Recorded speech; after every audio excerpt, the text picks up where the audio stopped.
Buenas tardes, chicos, ¿me escuchan? Hola, buenas tardes. Sí, se lo escucha. Bueno, perfecto. Disculpen la demora, pero no me podía conectar. Bueno, la clase pasada habíamos llegado, creo, hasta el punto 4 de la bolilla 14. Habíamos hablado de título ejecutivo, título ejecutorio, la enumeración del artículo 521 del Código, y habíamos hablado también del título ejecutivo derivado de la ejecución de las expensas comunes. Ustedes recuerdan que yo les había dicho que para que sea un título ejecutivo válido, era necesario que ese certificado de deuda por expensas comunes haya sido expedido por el administrador, y que además el administrador tendría que probar su condición de tal acompañando también el acta de designación como administrador. También les dije que había que acompañar una copia del reglamento de copropietarios, justamente para poder acreditar de qué forma se liquidan, cuáles son los intereses y cuál es el plazo para pagar regularmente las expensas. Bueno, vamos a empezar ahora con el punto 4, que algo yo les había adelantado. Habíamos hablado de lo que era un título ejecutivo, lo que era un título ejecutorio, y, perdón, terminamos con el 4, seguimos con el punto 5. Habíamos comenzado a hablar de lo que son los títulos completos y lo que son los títulos incompletos. Los títulos completos son aquellos que cumplen con los requisitos, modalidades o que están incluidos dentro del artículo 521. Pero hay algunos títulos que, si bien traen aparejada la ejecución, porque cumplen con las disposiciones del artículo 518 en lo que hace a una suma de dinero, que además sea exigible, que sea líquida o que sea fácilmente liquidable, son títulos que por allí le faltan algo, le falta algún requisito. Yo digo, son títulos un poco rengos y tenemos que ponerle el bastón para que puedan caminar y bastarse por sí solos. De hecho, los títulos ejecutivos son títulos que se bastan por sí mismos. ¿Por qué? Porque de acuerdo a lo que habíamos conversado, son elementos o instrumentos que traen aparejada la ejecución. Y una característica de la ejecución, como era la ejecutividad, permitía agredir inmediatamente el patrimonio del deudor, cosa que en un proceso de conocimiento es prácticamente imposible, salvo los casos que menciona el artículo 212, que son nada más que dos y no son muy comunes. En el caso de las ejecuciones, en el caso del juicio ejecutivo, ocurre todo lo contrario. ¿Por qué? Y porque ese título ejecutivo es un título que, además de valerse por sí mismo, trae una presunción de autenticidad, una presunción de veracidad. Digo presunción porque pueden articularse contra ese título algunas defensas que son muy, pero muy reducidas y que poco o nada tienen que ver con lo que vimos hasta ahora, que es el proceso de conocimiento. Bueno, entonces, los títulos completos son títulos que permiten la ejecución en forma instantánea, sin ningún tipo de limitación. Habilitan a pedir un embargo, a tener una sentencia ejecutiva, que se llama sentencia de trance y remate, a trabar un embargo, pero ya no un embargo preventivo, sino ejecutivo, porque la diferencia es que cuando yo trabo un embargo preventivo, lo hago en prevención de que el obligado no cumpla. Por ejemplo, si yo tengo una sentencia que me es favorable y está recurrida, está en la Cámara, yo puedo pedir el resguardo de ese crédito que ya está garantizado con una sentencia de primera instancia y puedo pedir un embargo preventivo.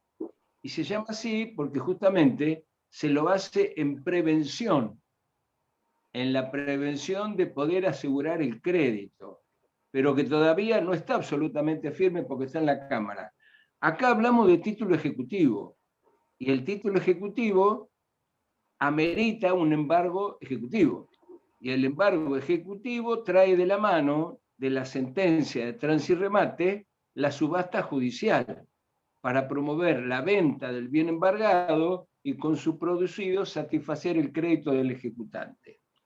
Bueno, entonces, hablamos de títulos completos y títulos incompletos.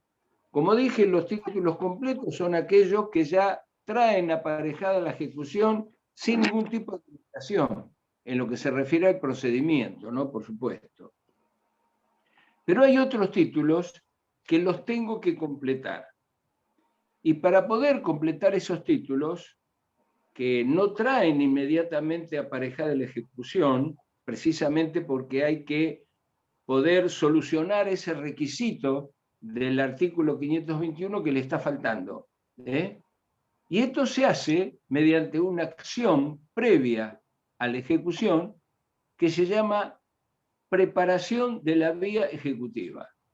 Preparación de la vía ejecutiva, que como su nombre lo indica, está destinada a preparar y dejar todo listo para la ejecución de ese título, para completarlo de alguna manera y subsanar ese pequeño elemento que le falta, esa pequeña falencia.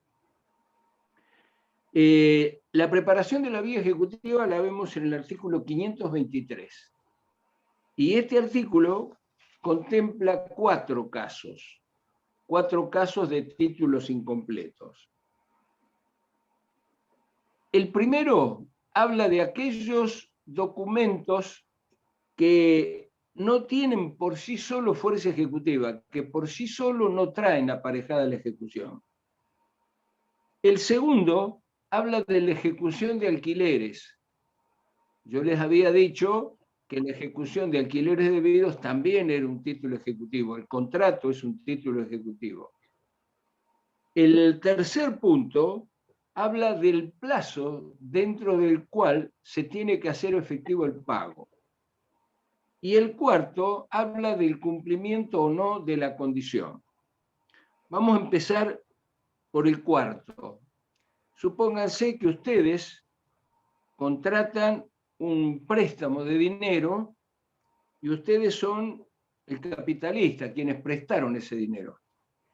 Ese título, porque se trata de una obligación de dar una suma de dinero, es líquida, porque no hay que hacer ningún cálculo, tenemos que ver si es exigible, y el título no lo dice, no tiene una fecha que nos permita demostrar auténticamente de que esa deuda está vencida y en consecuencia es exigible.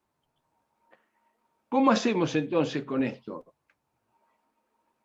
Preparamos la vía ejecutiva porque de pronto en ese título dice que nuestro deudor nos va a pagar el día que haya levantado la cosecha y supongamos que la haya vendido.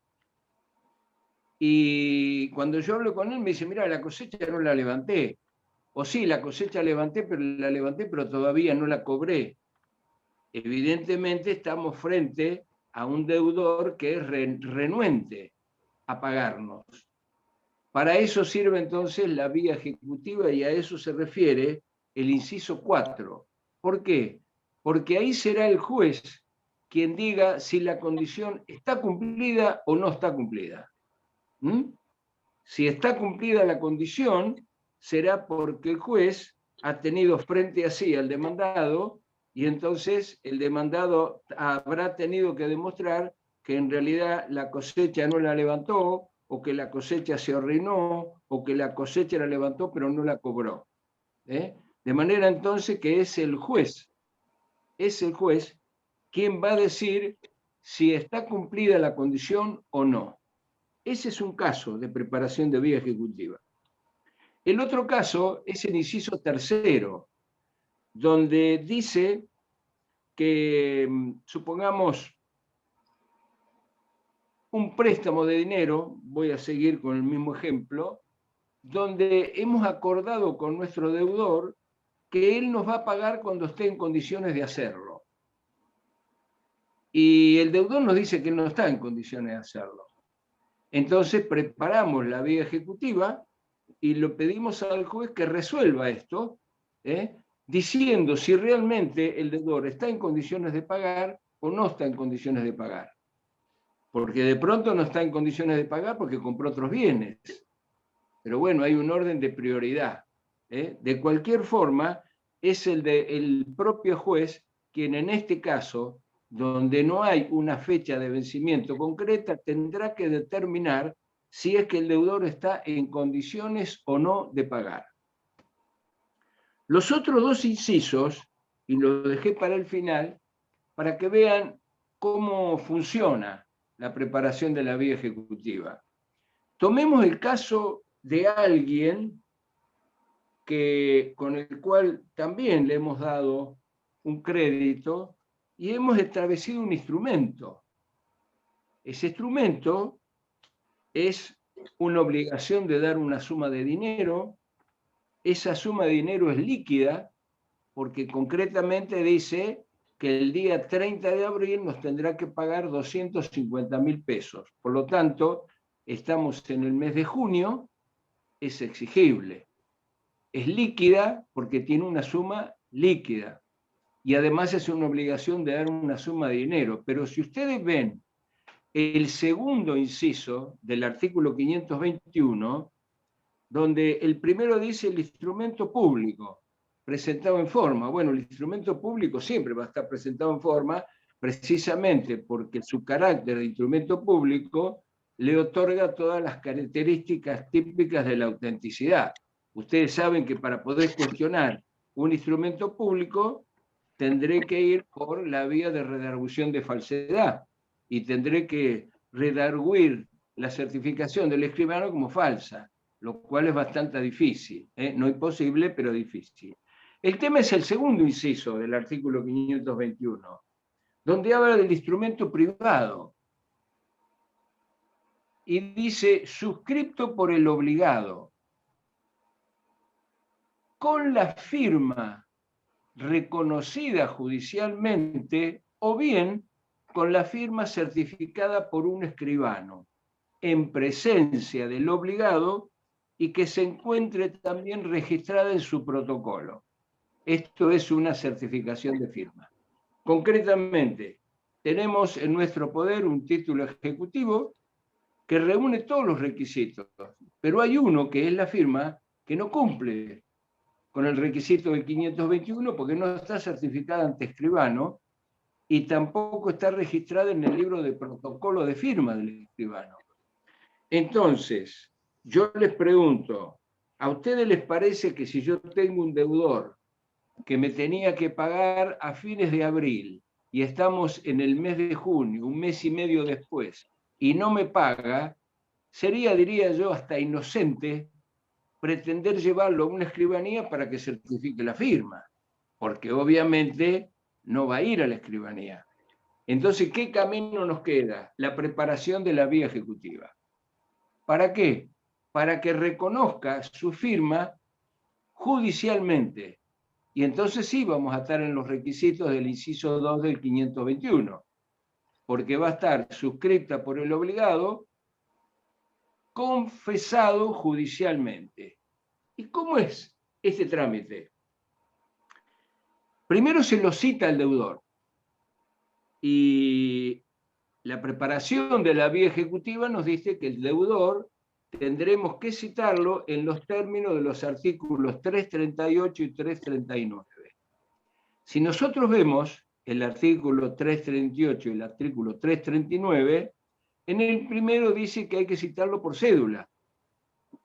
Y en el segundo, como se trata de un domicilio real, pero en extraña jurisdicción, es decir, fuera de la jurisdicción de Mar del Plata, lo tendremos que hacer a través del libramiento de un exhorto o de un oficio, según corresponda, dirigido al juez de turno que corresponda, para hacer efectiva esa citación. En ambos casos, y esto es lo importante, la citación del obligado se va a hacer bajo apercibimiento. ¿Bajo apercibimiento de qué?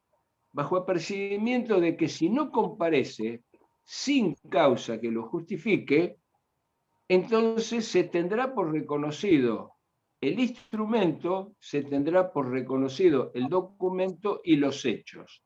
Esa es la forma de citación del demandado.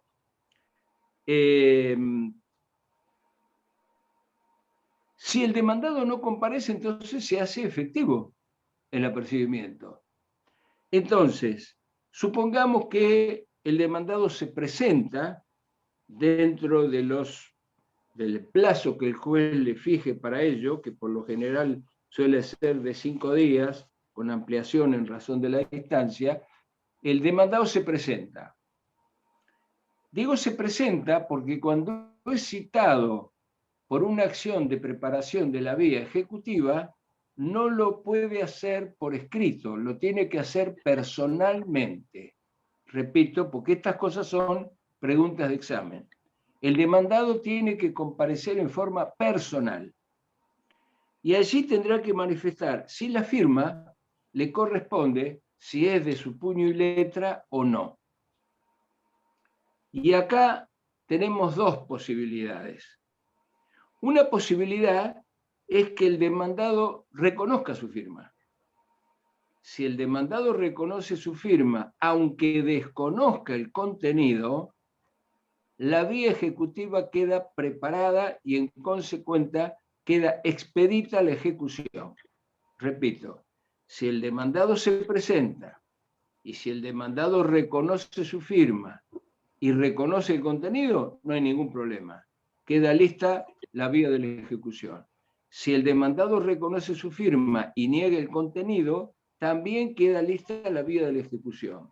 Y ustedes me dirán, ¿por qué es esto? Es precisamente por lo que dije en la clase anterior.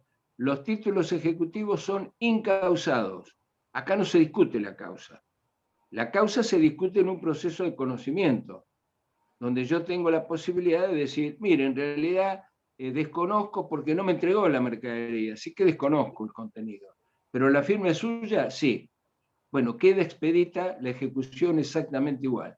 Por este principio que les digo, que dadas las defensas muy acotadas que tiene la ejecución, aunque desconozca el contenido, la ejecución igual se lleva adelante.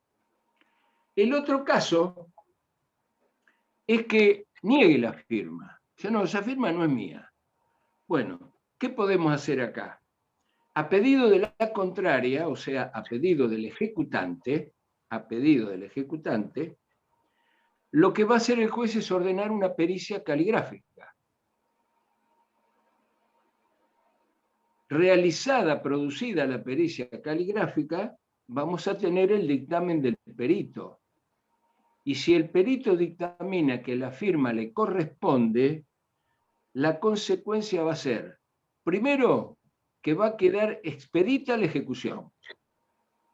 Y segundo, y esto es lo más importante, casualmente, es que en realidad se le va a imponer una multa equivalente al 30% del monto total de la deuda en favor del ejecutante. Repito, si niega su firma, a pedido de la contraria, el juez va a ordenar una pericia caligráfica.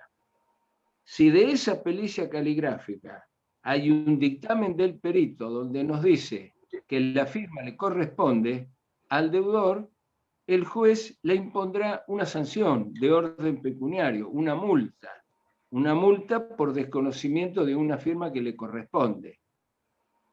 Esa multa será el 30% del monto total ejecutable. Si estamos ejecutando 100.000 pesos, tendrá una multa de 30.000. ¿En favor de quién? Del ejecutante. Pero esto tiene una característica muy especial, que también se pregunta en el examen, y que esa multa tiene que pagarla. Y si no tiene dinero, tendrá que ofrecer bienes suficientes para ofrecer a embargo, garantizando el pago de esa multa. ¿Y qué pasa si no lo hace? Si no lo hace, no podrá oponer ninguna excepción en la ejecución, lo cual es sinónimo de perder el juicio ejecutivo sin ningún tipo de trámite. Porque vamos a ver que las únicas defensas en el juicio ejecutivo es la oposición de excepciones, las 9 excepciones que plantea el artículo 542. Entonces, repito, si niega la firma, hay una pericia, esa pericia tiene por resultado un dictamen oficial de un perito que le atribuye la firma como de puño y letra del demandado, esto genera que se le imponga una multa equivalente al 30% del monto total ejecutable en favor del actor y que tiene que ser abonado inmediatamente. Si no tiene el dinero, se le ofrece entonces la posibilidad de que él pueda dar bienes suficientes a embargo. Es decir, no tengo el dinero, pero ofrezco en embargo este automotor que vale más de 30.000 pesos. Con lo cual, si no lo paga, se llevará adelante el embargo y se venderá el automóvil. Pero ¿cuál es la sanción si no lo paga o no ofrece bienes a embargo? Es que no podrá en el juicio ejecutivo oponer las excepciones de ley que le ofrece el Código de Procedimiento. Pregunto, ¿hasta acá se entendió? Sí, profe. Bien. El segundo caso, ejecución de alquileres. Ojo con esto. Como dije, el contrato de locación es un título ejecutivo, porque consiste en una obligación de dar una suma de dinero. Ahora, lo que falta en un contrato de locación son 2 elementos que por eso hacen que ese título sea incompleto y nos obligue a echar mano a esta acción previa al juicio ejecutivo que se llama preparación de la vía ejecutiva. ¿Por qué? Porque a mí me puede deber 2 meses, 3 meses, 5 meses, no se sabe. Por lo tanto, no sabemos si es exigible, porque a lo mejor tiene todos los alquileres pagos. Si está debiendo, tampoco sabemos si es una suma líquida. Entonces, lo que hay que determinar es si es exigible y hacer la suma líquida, es decir, cuánto debe en definitiva. Y eso dependerá no solo del monto del canon locativo mensual, sino de los meses que esté debiendo. ¿Cómo se procede en este caso? Se lo cita de la misma forma que mencioné hace un rato, por cédula, y acá, una vez que se presenta, y también tiene que hacerlo personalmente, no por un escrito, primero el juez le va a pedir que reconozca su condición de locatario o no. Primer caso. Y en caso afirmativo, es decir, se presenta y dice, sí, señor juez, soy locatario de este inmueble, se le va a pedir que exhiba el último recibo de pago. Ustedes me dirán, ¿por qué? Bueno, porque el último recibo de pago acredita el pago de los vencimientos anteriores. Nadie va a tener un recibo del mes de julio si no pagó febrero, marzo, abril, mayo y junio. Entonces se le va a pedir que exhiba el último recibo de pago. ¿Y para qué sirve esto? Y sirve precisamente porque con la exhibición del último recibo de pago, yo puedo determinar para atrás cuántos son los meses que debe. Multiplicado por el canon locativo mensual, voy a obtener una suma líquida. Si es un inmueble que lo alquilo 20.000 pesos por mes y resulta que me trae un recibo, el último recibo es del mes de marzo, está debiendo abril, mayo y junio. 3 por 2, 60. Me debe 60.000 pesos, más los intereses resarcitorios que estarán fijados en la cláusula del contrato. Ahora, de esta manera entonces yo cumplo con 2 requisitos. Identifico al locatario y determino cuál es la suma que se está debiendo. Como deducción de esto, les voy a decir que si alguna vez ustedes tienen la condición de locatario o tienen la condición de locador, sepan esto. ¿Por qué? Porque si ustedes son los locatarios, no es muy moralista lo que voy a decir, pero si ustedes están debiendo desde el mes de febrero hasta el mes de junio, y ustedes le dicen al locador, mirá, te voy a pagar junio y de a poquito te voy pagando el resto hasta ponerme al día, y tienen el recibo del mes de junio, automáticamente desaparece la deuda anterior, porque el mes de junio acredita el pago de los vencimientos anteriores. Y si ustedes son locadores y el locatario quiere hacerles esta jugadita, usted le tiene que decir, mira, yo te recibo la suma, pero la vamos a poner a cuenta del mes más antiguo. ¿Para qué? Para que se permita después calcular cuál es la verdadera deuda. Hecho esto, estaría preparada la vía ejecutiva. Es decir, estaríamos en condiciones de iniciar concretamente la ejecución de los alquileres debidos. Pero como en el caso anterior, acá también hay una característica que le es muy propia de la ejecución de alquileres en la preparación de la vía ejecutiva, que quiero que lo tengan presente porque es pregunta de examen. Supongamos, ¿qué pasa si cuando yo les dije que la primera pregunta que le hace el juez le dice, mi amigo, ¿usted es locatario de este inmueble? ¿Sí o no? En caso afirmativo le va a decir, muéstreme el último recibo de pago. Pero puede ser que el deudor se presente y diga, no, señor juez, no soy locatario. Nunca fui locatario de este inmueble. Razón por la cual sería absurdo que el juez le diga, exhíbame el último recibo de pago. Porque él le va a decir, pero si le acabo de decir que no soy locatario, ¿qué recibo de pago le puedo mostrar? Entonces, si niega la condición de locatario, ahí termina la preparación de la vía ejecutiva. Ahí termina. No se continúa. Y por supuesto, no quedará expedita la ejecución.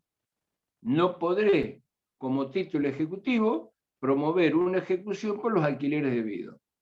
Lo cual me va a llevar a promover un juicio de conocimiento, que seguramente va a ser un juicio sumario, pero que no va a tener las características y ventajas de un juicio ejecutivo.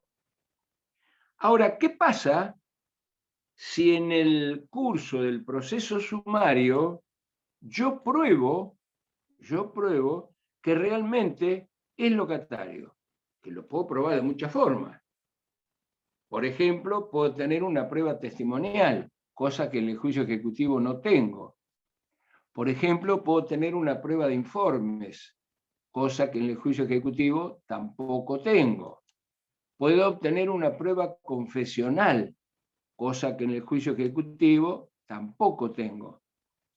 En consecuencia, si me veo obligado a iniciar un proceso de conocimiento sumario porque el deudor negó su condición de locatario, y durante el curso de ese proceso pruebo fehacientemente que sí es locatario, lo que le va a imponer el juez también es una multa también del 30%.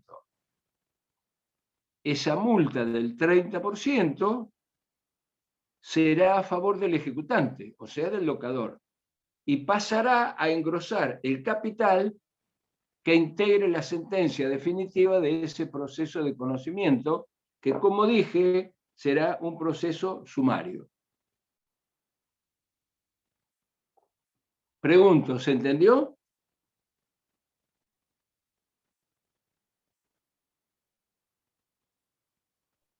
Sí, profe. Sí.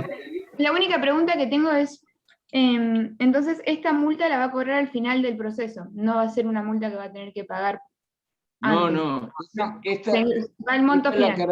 Esta es la característica que lo diferencia del caso anterior.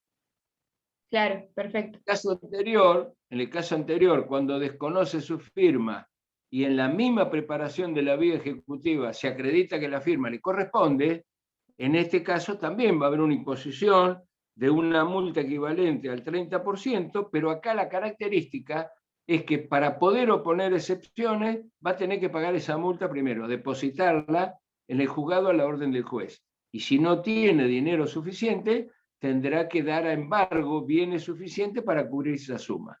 Pero esto es con respecto al desconocimiento de la firma. Ahora, con respecto al desconocimiento de su condición como locatario, en realidad es una sanción. ¿Por qué? Porque está obligando al locador a ir por una vía de conocimiento que es mucho más lenta, bastante más lenta, y privarle de una ejecución rápida. Con lo cual, además, mientras está en el juicio de conocimiento, que va a demorar mucho más que una ejecución, va a seguir ocupando el departamento. Por eso se le impone una multa que pasará a formar parte del capital de la sentencia definitiva, más sus intereses, en favor del locador ejecutante. ¿Se entendió hasta acá? Sí, profe. Bueno. Sí, sí. Chicos, los que les voy a pedir que prendan la cámara, por favor, porque me siento medio solo. Es como, encima que esto de dar las clases por Zoom no me resulta muy agradable, porque soy un enamorado de la presencialidad. Préndanme alguna cámara, como para que nos podamos ver la cara. Bueno, esto entonces es lo que se llama la preparación de la vía ejecutiva. En esto consiste la preparación de la vía ejecutiva.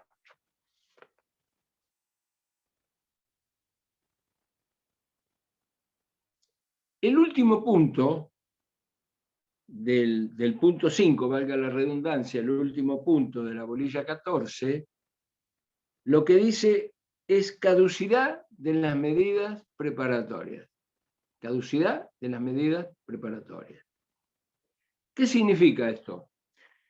Nosotros hemos terminado exitosamente una acción judicial, que como dije se llama preparación de la vía ejecutiva.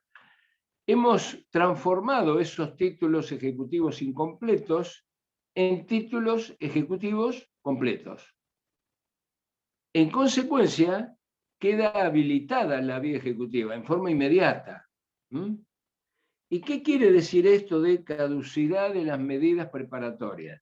Esto significa concretamente que si dentro del plazo de 15 días, hablamos obviamente de días hábiles, si dentro del plazo de 15 días, a partir del momento que el juez declara finalizada la preparación de la vía ejecutiva y habilitada la vía de la ejecución, si a partir de ahí, en los próximos 15 días hábiles, el ejecutante no promueve la acción ejecutiva propiamente dicha, todas las medidas preparatorias caducan de pleno derecho.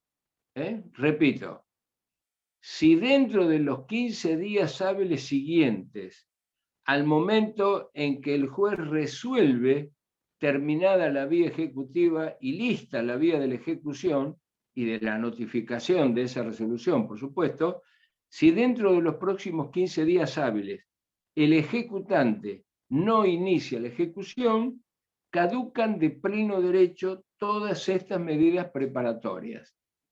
Con lo cual, ¿cuál es la consecuencia? Tiene que iniciar de nuevo la preparación de la vía ejecutiva con todas las consecuencias que ustedes imaginan, porque si durante la preparación de la vía ejecutiva se me fue un mes y medio, lo pierdo, tengo que iniciar de vuelta, bueno, es muy probable que le estemos dando al deudor renuente todas las posibilidades de poder insolventarse. Y cuando yo lleve adelante la ejecución, le voy a cobrar magolla, porque no va a tener nada, absolutamente nada. Bueno, vamos a pasar entonces ahora a la unidad 15, que habla del proceso ejecutivo propiamente dicho. Doctor, Sí. ¿hay posibilidad que durante la preparación de la vía ejecutiva yo pida una medida cautelar? No. ¿O no se puede porque los tiempos son muy cortos, muy acotados? No se puede porque en realidad estamos preparando la vía ejecutiva, lo cual significa que tenemos un título que, si bien trae aparejada ejecución, no trae aparejada ejecución por sí solo, porque le está faltando algo. Y para eso justamente promovemos la preparación de la vía ejecutiva para transformarlo de un título incompleto a un título completo. Cosa que no ocurre en la ejecución. Vamos a ver que en la ejecución, como lo dije en algún momento en las clases anteriores, una de las principales características es la posibilidad de pedir y lograr el otorgamiento, sin duda, de una medida cautelar en la misma demanda, cosa que no es típica en un proceso de conocimiento, es casi imposible. Bueno, en un proceso de ejecución sí, pero acá estamos en la preparación, no estamos todavía en el juicio ejecutivo. O sea, no estamos de vacaciones, estamos preparando el viaje. Bueno. Gracias. Demanda ejecutiva. Ojo con lo que voy a decir, porque todo lo que diga de acá en adelante es pregunta de examen, chicos, absolutamente. Porque estamos convencidos que ustedes tienen el 90% de posibilidades de que una vez iniciada la profesión, lo primero que tengan sea una ejecución. Se los puedo garantizar eso. Como dije en algún momento, van a tener una ejecución que no van a cobrar nunca, porque va a venir algún amigo y le va a decir, mirá, che, ya que te recibiste, yo justamente tengo un documento que no lo puedo cobrar, pero les va a traer un documento que ya lo vieron 20 abogados, antes le dijeron, flaco, no podés hacer nada, y se lo traen a ustedes. Entonces, por eso insistimos mucho en que estén lo suficientemente preparados con este tema de la promoción del juicio ejecutivo. Bueno, demanda ejecutiva. Haciendo un breve y rápido repaso de una demanda en un proceso de conocimiento, ustedes recordarán que la demanda la podíamos dividir por capítulos, o si quieren por rubros. Y entonces nos encontrábamos que en una demanda de un juicio ordinario, sumario, en un proceso de conocimiento, teníamos primero arriba lo que llamamos sumario o índice, donde poníamos promueve demanda por daños y perjuicios, acompaña documental, ofrece prueba, solicita prórroga de plazo, no sé, digo cualquier cosa. Pero después, ¿qué hacíamos? Poníamos señor juez y venía la presentación. Y en la presentación decíamos quiénes somos y a qué venimos. Para eso hay un rubro que se llama personería y hay otro rubro que se llama objeto de la presentación. En la personería decimos quiénes somos y en el objeto de la presentación decimos a qué venimos. Y después viene un capítulo que yo diría que es un poco la columna vertebral de la demanda, que se llama hechos y antecedentes. Suele ser, yo diría que es, el capítulo más extenso, más importante y más completo de una demanda en un proceso de conocimiento. ¿Por qué? Porque precisamente con el relato de todos los hechos y antecedentes, el ofrecimiento y la producción de la prueba, pero tendientes a probar esos hechos y antecedentes, es que vamos a lograr la convicción del juez. Por lo tanto, en los hechos y en los antecedentes, tenemos que tratar de ser lo más puntillosos y lo más exactos y claros posible, y concretos. Entonces, si es una demanda de daños y perjuicios por un siniestro vial, y le vamos a tener que contar todo. Vamos a tener que decir por qué arteria veníamos, en qué auto veníamos, qué hora era, cómo estaba el clima, había sol, estaba lluvioso, si estaba lluvioso el pavimento estaba mojado, había semáforo, no había semáforo, si había semáforo, si estaba en verde, a qué velocidad veníamos nosotros, si veníamos por la derecha o por la izquierda. Es decir, todos aquellos argumentos que, producida la prueba de esos hechos que estamos relatando, íbamos a lograr la convicción del juez para que nos diga, tiene razón. A usted le asiste el derecho, por lo tanto, voy a hacer efectiva la sentencia condenando al demandado al pago de la suma reclamada por daños y perjuicios. De modo entonces que era muy importante, en este caso, el relato de los hechos y los antecedentes. Y también ofrecíamos toda la prueba y acompañábamos toda la documental.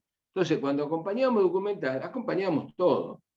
Acompañábamos fotografías, acompañábamos planos, bueno, toda aquella documental que nos sirviera para probar los hechos, que a veces suele muy extensa.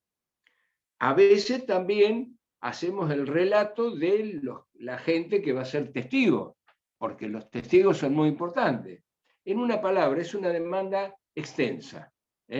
Yo creo que una demanda bien hecha de daños y perjuicios, si se puede calificar como tal, y yo diría que tenemos que escribir no menos de 10 carillas para poder relatar absolutamente todo. La demanda ejecutiva es exactamente todo lo contrario. Todo lo contrario. Una demanda ejecutiva bien hecha, yo creo que no puede exceder las 2 carillas. ¿Por qué? Y esto tiene conexión directa con lo que dije en la clase anterior, o en las clases anteriores, cuando dije que los títulos ejecutivos son títulos incausados. ¿Qué quiere decir encausado? Que no importa la causa. ¿Por qué? Y porque es un título que trae pareja de ejecución. De hecho, dentro de este concepto, si bien llamándolo título ejecutorio porque es de origen judicial, incluimos a la sentencia. Imagínense qué bueno sería que si tengo una sentencia, ahora voy a tener que empezar a contar en el juicio lo que pasó, relatar todo el juicio y después traer la sentencia. Repito, títulos incausados. En consecuencia, no tengo por qué explicar la causa. De modo tal que cuando yo confecciono una demanda ejecutiva, si bien respeta el formato de toda demanda, en lo que hace a la prolijidad, a los rubros y demás, en el rubro hay hechos y antecedentes. Si yo estoy ejecutando un documento, y yo pondría algo más o menos así, que soy portador y poseedor del documento suscrito por el ejecutante señor fulano de tal, con domicilio en la calle tal de esta ciudad de Mar del Plata, el que ha sido suscrito de su puño y letra en fecha tal, cuyo vencimiento ha operado el día 30 de abril del corriente año 2021. Punto. No habiendo sido satisfecho el crédito correspondiente, vengo en tiempo y en forma a promover esta demanda ejecutiva. Se tenga presente y se provea conforme. Eso lo pongo en 6 renglones, 8 renglones, y me gusta escribir muy bien. Eso es todo, porque no hay hechos y antecedentes. No tengo que decir ese documento me lo dio porque yo le hice un préstamo de dinero, en dinero en efectivo, no, nada. Traigo un documento, pagaré, lo firmó fulano, que es el deudor a quien estoy ejecutando, y al vencimiento del mismo ocurrido el día tal, no fue cancelada la deuda. Por lo tanto, no me queda otra solución que acudir a esta ejecución. Punto, ya está. No tengo que decir más nada. Tampoco voy a tener acá testigos, no voy a ofrecer prueba testimonial, ni prueba confesional, ni prueba de informe, absolutamente nada. Tengo un título ejecutivo que trae a pareja de ejecución, por lo tanto pido al juez que ordene la inmediata ejecución de este instrumento. Estas son las características típicas de una demanda ejecutiva. Sí va a haber acá un rubro que en el proceso de conocimiento nunca lo voy a poner en una demanda porque no me lo van a dar, que va a ser la solicitud e imposición de una medida cautelar. ¿Y por qué es esto? Bueno, porque cuando ustedes vean medidas cautelares, van a ver que las medidas cautelares como tales, me estoy refiriendo al embargo preventivo, a la inhibición general de bienes, anotación de la litis, secuestro, en fin, prohibición de innovar, todas las medidas cautelares, todas tienen un requisito común. El primero se llama verosimilitud en el derecho, es decir, demostrar que el derecho me asiste. Acá no tengo nada que demostrar, pues si no sería una contradicción. Yo les dije hace un rato que el título ejecutivo es un instrumento que trae aparejada ejecución. ¿Por qué? Porque viene con una presunción de autenticidad y veracidad, con lo cual la verosimilitud en el derecho está acreditada. El segundo requisito en las medidas cautelares es el peligro en la demora. Bueno, obvio, si el que tenía que pagar hace 6 meses no pagó, y yo necesito demostrar el peligro en la demora, ¿qué voy a demostrar si surge del propio título? Debía pagar hace 6 meses y no pagó.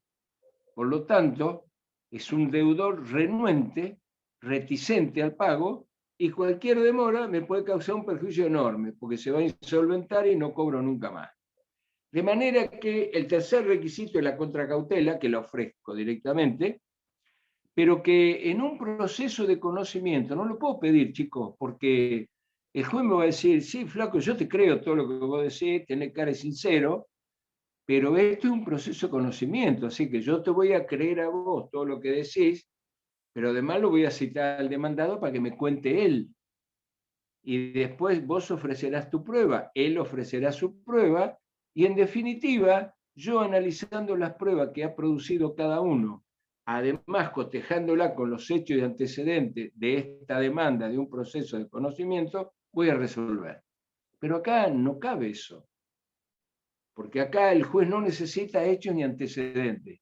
Lo que necesita es fijarse si realmente lo que traigo es un título ejecutivo.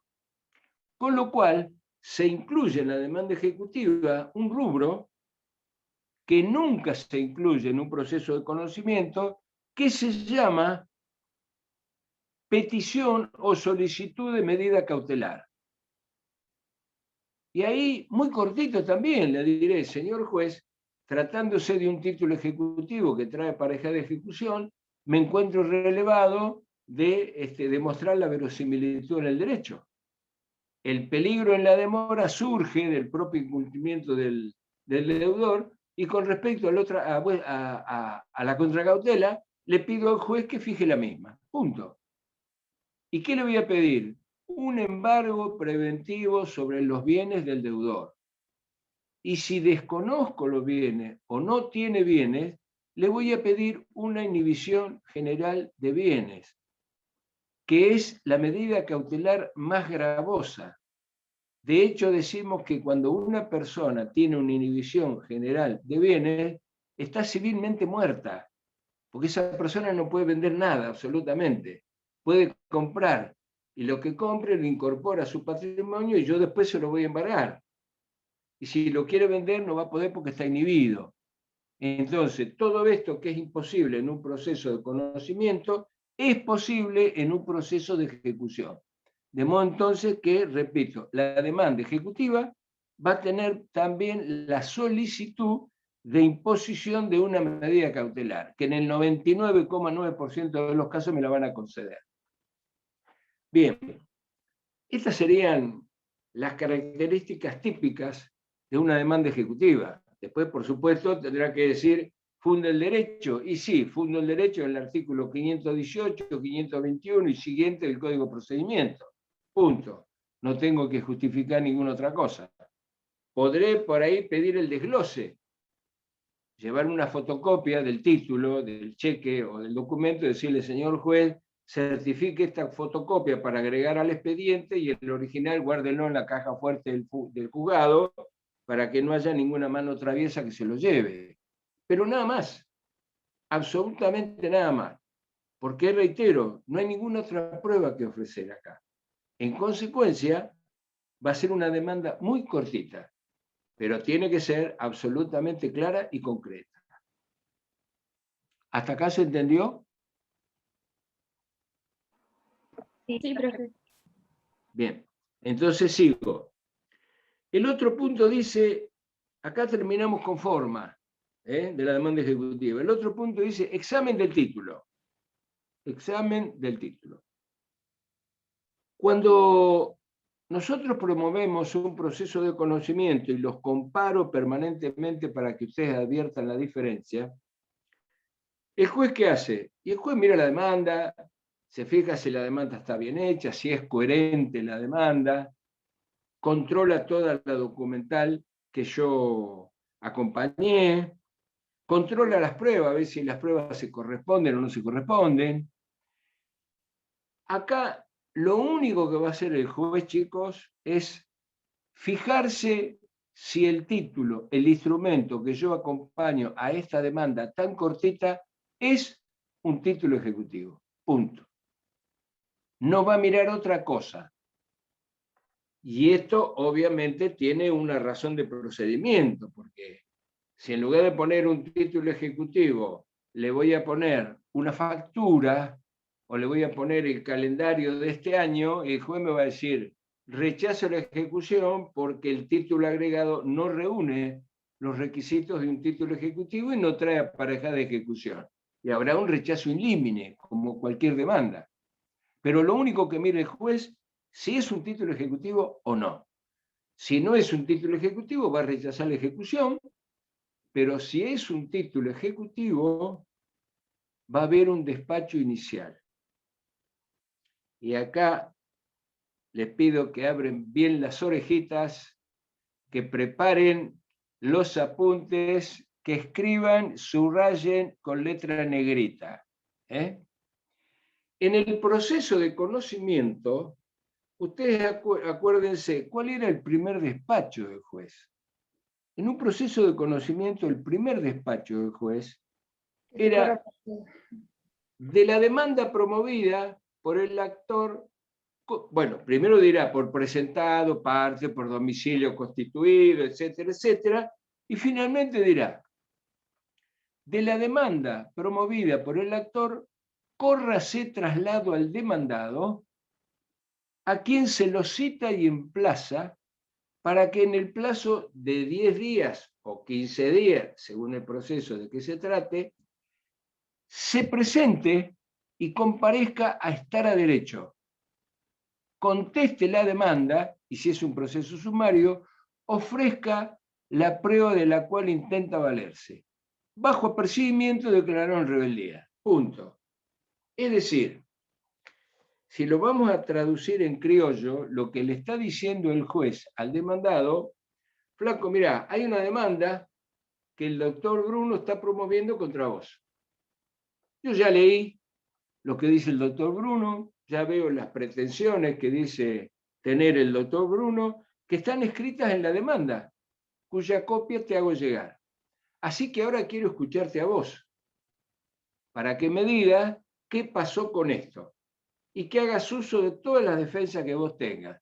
Relatame cuáles fueron los hechos, según tu óptica. Seguirá el proceso, ofrecerán y probarán la prueba y producirán la prueba, y yo resolveré al final quién tiene razón.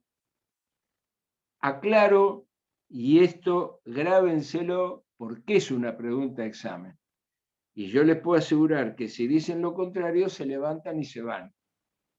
¿Saben por qué? Porque es el alma del proceso ejecutivo. Acá el juez no corre traslado. En el proceso ejecutivo no hay traslado de la demanda. No existe el traslado de la demanda. Y ustedes me dirán, ¿y entonces qué hace el juez? Muy sencillo. El juez ordena librar un mandamiento. Librar un mandamiento. Y el mandamiento no es un traslado de demanda, es una intimación. Entonces, miren qué característica particular que tiene este proceso. Porque lo que va a decir el juez es intímase al demandado fulano de tal para que haga inmediato pago del capital reclamado de 100.000 pesos con más la suma de 40.000 para responder a intereses, costos y costos de la ejecución. Miren cuál es la diferencia. No le está diciendo vení defendete, dice vení poner la plata. ¿Cuándo? Inmediatamente. ¿Y a quién se la doy? Al oficial de justicia que te lleva el mandamiento. Y acá hay otra diferencia.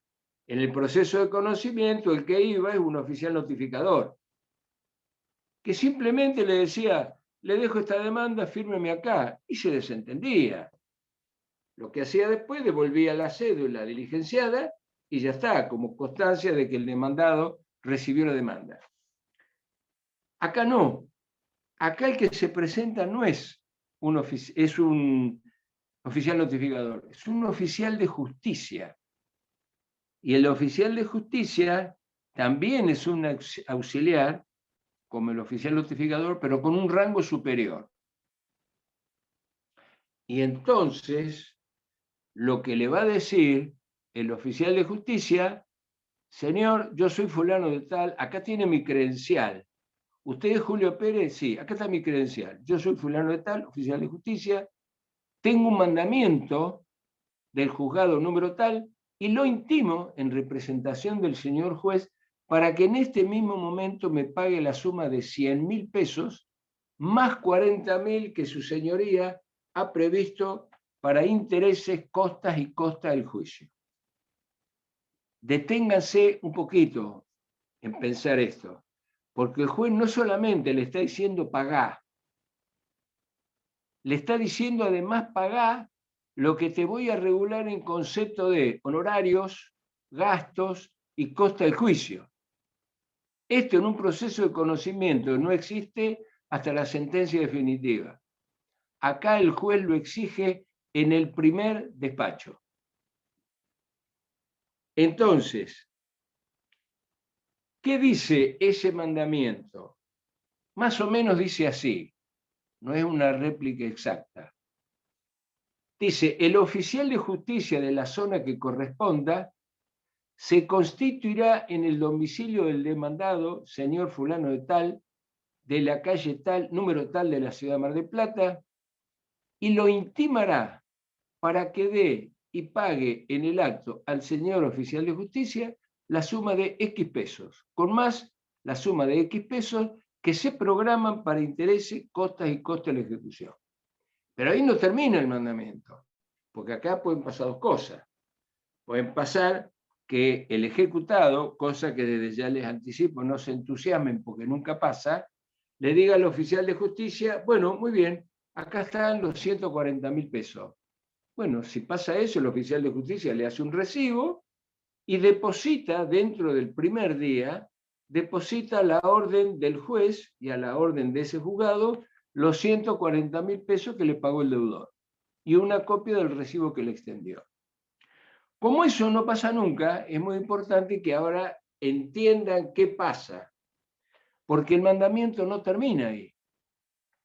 Acuérdense que en mi demanda ejecutiva yo le pedí al juez la imposición de una medida cautelar de embargo preventivo sobre bienes del deudor, hasta cubrir la suma total reclamada. Entonces, el mandamiento sigue diciendo, en defecto de pago o negativa expresa, el señor oficial de justicia procederá a trabar embargo sobre bienes suficientes para cubrir la cantidad reclamada. Repito, en defecto de pago, el señor oficial de justicia procederá a trabar embargo sobre bienes del demandado hasta cubrir la cantidad reclamada.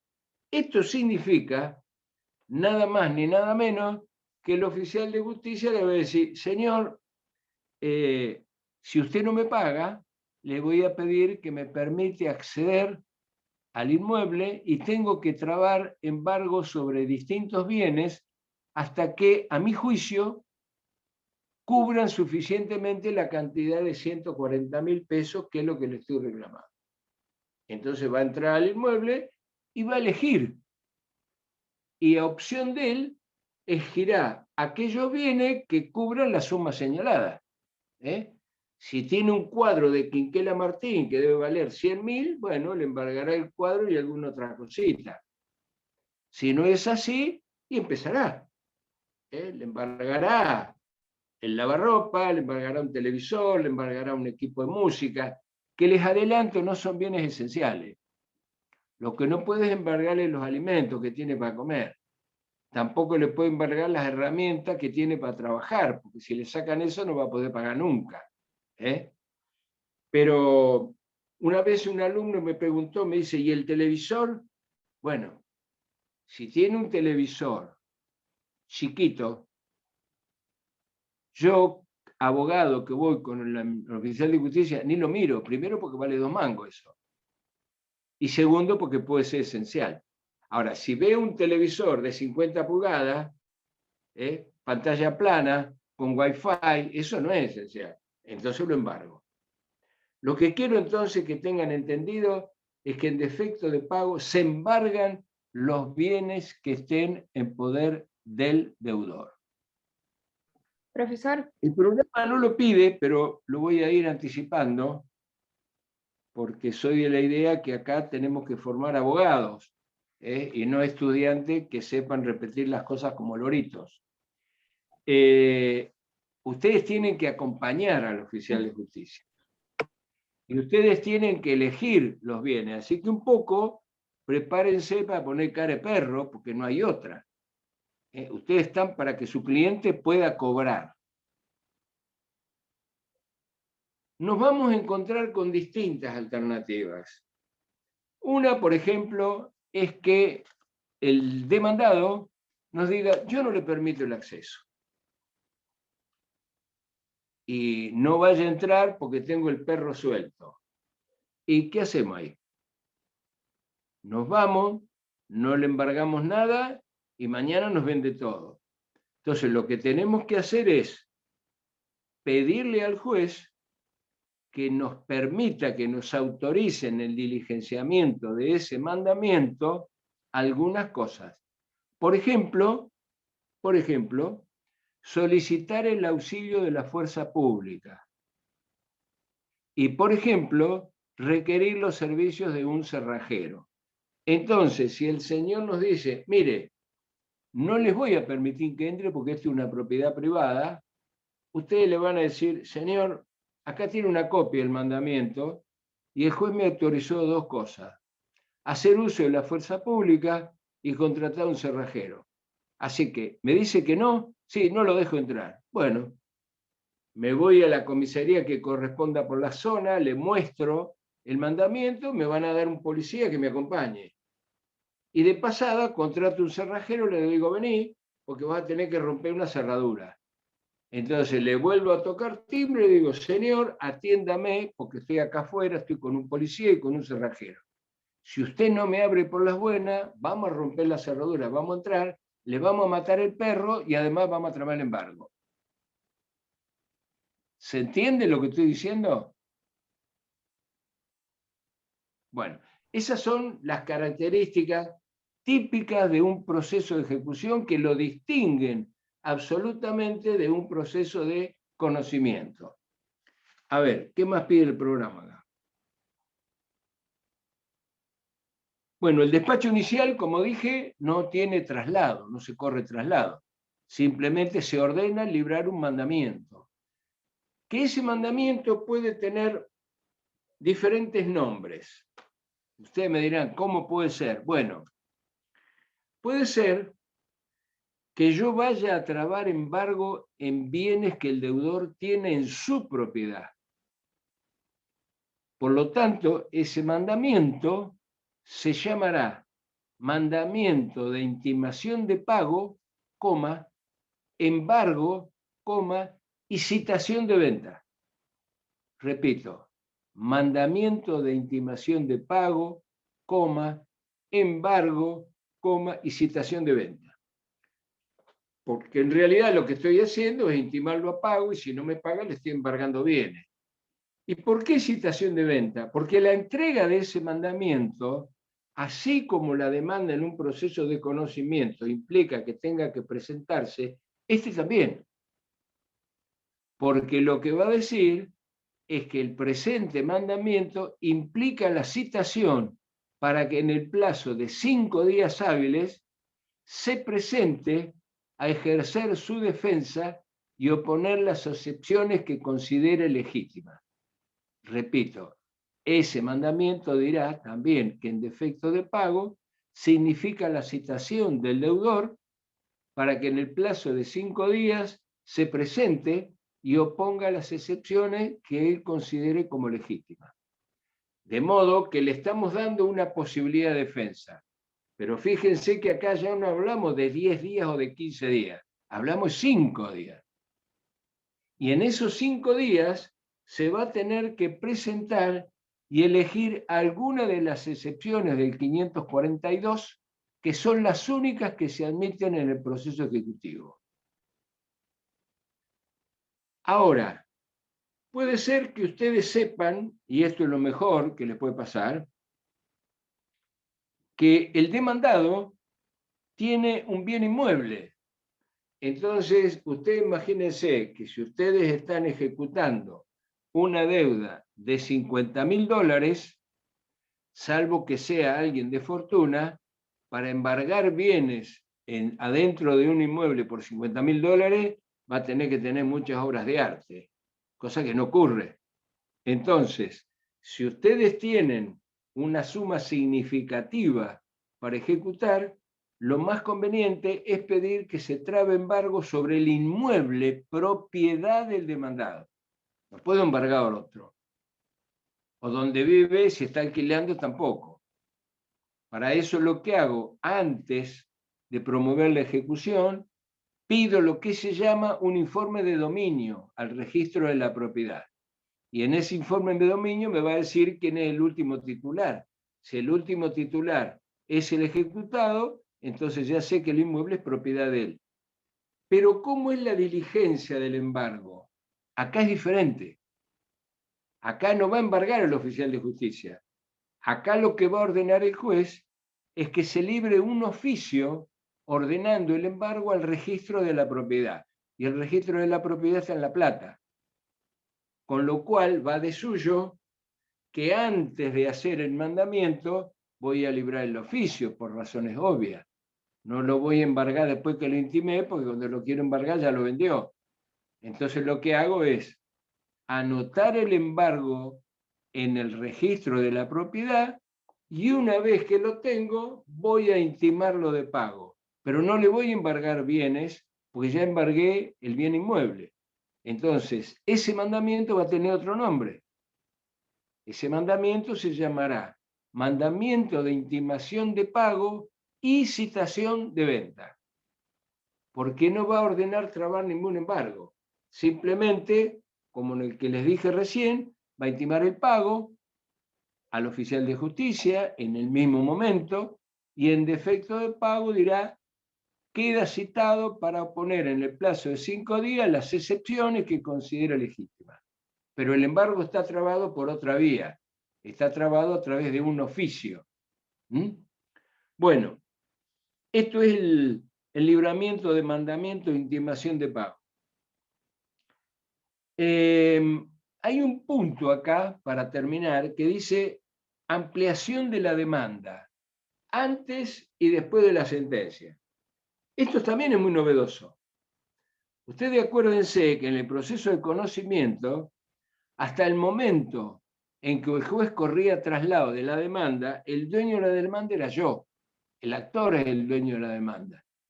Con el cual, si quiere modificarla, aunque la haya presentado al juzgado antes del traslado, ¿lo puede hacer? Sí lo puede hacer.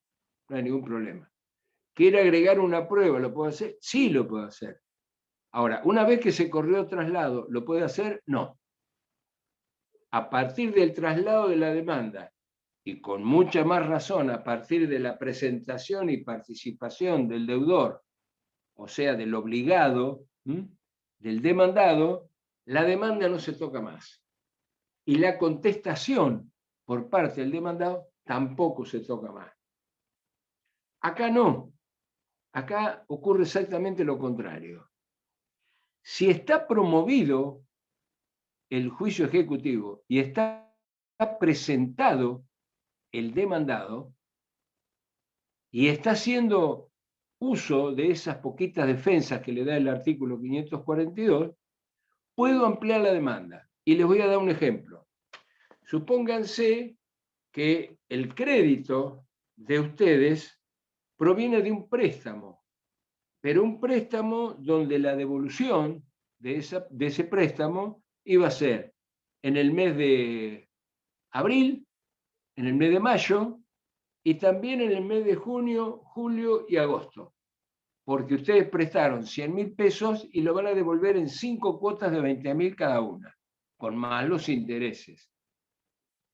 Cuando ustedes promueven el juicio ejecutivo a principios de junio, ¿ustedes qué van a agregar? Los documentos del mes de abril y del mes de mayo, que son los documentos exigibles, porque ya vencieron. En consecuencia, son títulos ejecutivos. ¿Los del mes de junio, julio y agosto son títulos ejecutivos? No, son documentos pagaré, que se irán transformando en títulos ejecutivos a medida que vayan venciendo. De manera que mientras vayan venciendo esas obligaciones que se corresponden con la obligación original, ojo, tiene que ser el mismo crédito. Los vencimientos se corresponden con lo mismo. Supónganse, otro ejemplo es la ejecución de expensas. Si yo en el mes de mayo voy a ejecutar las expensas que está debiendo desde el principio de año, pero en el mes de junio vencieron otras expensas, en el mes de julio otro, en el mes de agosto otras, que se corresponden con la deuda original, son deuda por expensa. En el caso anterior, son distintas cuotas del mismo crédito. Si se trata de un alquiler, lo mismo. Van venciendo nuevos cánones locativos mensuales. Entonces, ¿cuál es el razonamiento? Imagínense que bueno sería que a medida que van venciendo, yo tenga que promover nuevos juicios ejecutivos, una locura. Porque si me quedan 3 vencimientos y promuevo 3 juicios ejecutivos vía receptoría de expedientes, y capaz que me tocan 3 jueces diferentes. Entonces, una solución coherente es, en tanto y en cuanto esos vencimientos se correspondan con la misma obligación inicial y estoy en medio del proceso antes del dictado de sentencia, lo que le puedo pedir al juez es que considere la ampliación de esa demanda ejecutiva en función de los nuevos valores, por los nuevos vencimientos a medida que se van produciendo, aclarando que se corresponden todos con la misma obligación. Entonces el juez sacará un despacho diciendo, tínese por ampliada la demanda inicial de 100.000 pesos en la suma de 120.000, porque habrá un nuevo vencimiento de 20.000. Y en el próximo dará a 140.000 y a 160.000.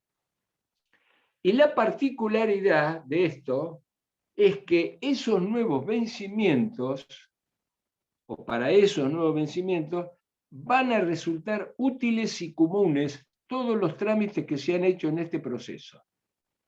Repito, para estos nuevos vencimientos van a ser útiles todos los trámites que se hayan realizado en el proceso. Es decir, no tengo que volver a intimar de pago, no tengo que volver a hacer un nuevo mandamiento de intimación de pago, etcétera, etcétera. Simplemente amplío la demanda. Este es el punto que dice ampliación de la demanda antes de la sentencia. El otro punto dice ampliación de la demanda después de la sentencia. Supónganse que ya terminó el juicio. Y yo lo que tengo en este juicio entonces es una sentencia que no se llama sentencia definitiva, se llama sentencia de trance y remate. Sentencia de trance y remate. Supónganse que yo inicié un juicio hace 5 meses atrás, terminó y tengo una sentencia de trance y remate que condena al deudor ejecutado al pago de la suma de 100.000 pesos más los intereses. Pero resulta que una semana después de la sentencia hay otro vencimiento. de 40.000 pesos más, que tiene el mismo origen. No voy a empezar un juicio ejecutivo de vuelta, porque los dos se condicen con la misma obligación. ¿Cuál es la diferencia entre este vencimiento posterior a la sentencia y el vencimiento anterior a la sentencia? Que en el primer caso amplío el proceso, amplío la demanda por las sumas que se vayan venciendo. Y me sirven todos los trámites que ya hice. Cuando tengo una sentencia ya dictada de trance y remate, lo que va a hacer el juez es, ojo con esto, lo va a intimar al deudor para que en el plazo de 5 días acredite haber pagado este segundo vencimiento, bajo apercibimiento de hacer extensiva la sentencia al nuevo vencimiento incumplido. Repito, el juez le dice, tenés un nuevo vencimiento de 40.000 que se corresponde con la obligación inicial, te doy 5 días para que te presentes y me acredites con el recibo correspondiente haberlo pagado. Si vos no lo pagaste, la sentencia va a ser extensiva a este nuevo vencimiento, con lo cual el juez dirá que esa sentencia que era de 100.000, ahora es una sentencia de 140.000. La diferencia con el caso anterior es que acá se lo intima al deudor para que venga y acredite haberlo pagado o no. Pero fíjense que se pregunten en el examen, porque son cosas muy curiosas. En el primer caso podemos ampliar la demanda, cosa que en un proceso de conocimiento es imposible, salvo en el caso de los hechos nuevos. Pero si no, la demanda es siempre la misma y no la puedo tocar. Acá la puedo ampliar. Y en el segundo caso, el juez puede modificar la sentencia, cosa que en un proceso de conocimiento no se puede hacer. La va a modificar haciéndola extensiva a este nuevo vencimiento y en consecuencia incrementando el importe de esta sentencia de trance y remate. Bueno, ¿hasta acá se entendió? Sí. Sí. Hay un plazo para la extensión una vez que está la sentencia de trance y remate. Si la obligación del préstamo era de 12, no interesan para que pasen meses ni nada, mientras sea relativo a la primera obligación. No, absolutamente, salvo que el juicio ya ha terminado, ¿no?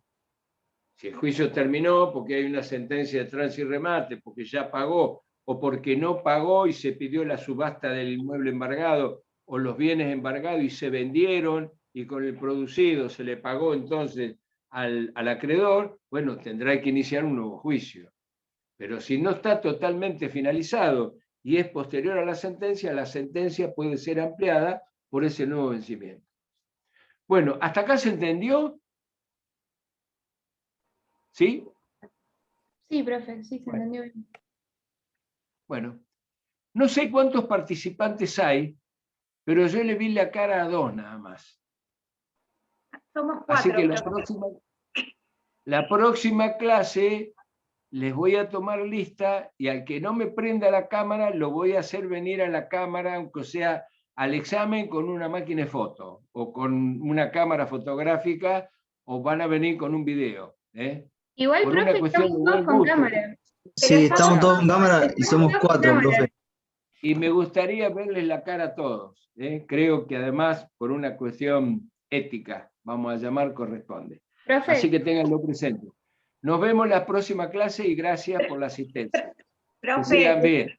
Estamos igual todos con la cámara. ¿Sabe por qué nos ve a nosotras dos nada más? Porque somos las únicas que hablamos, entonces por eso la que les hemos preguntado. A los chicos no los ve porque ellos no le preguntaron, si no se hubiese corrido la posición y hubiese dejado de ver alguna de nosotras y hubiese visto a los otros 2, pero somos siempre 4.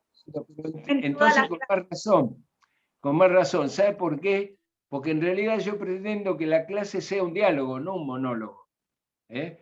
Como no es presencial, si es presencial yo les empiezo a hacer preguntas, pero acá no puedo. Entonces por lo menos tengan ustedes la gentileza de encender la cámara. Bueno, gracias por la presencia y nos vemos el jueves de la próxima semana. Que tengan un buen fin de semana. Gracias. Chao, hasta luego, profe.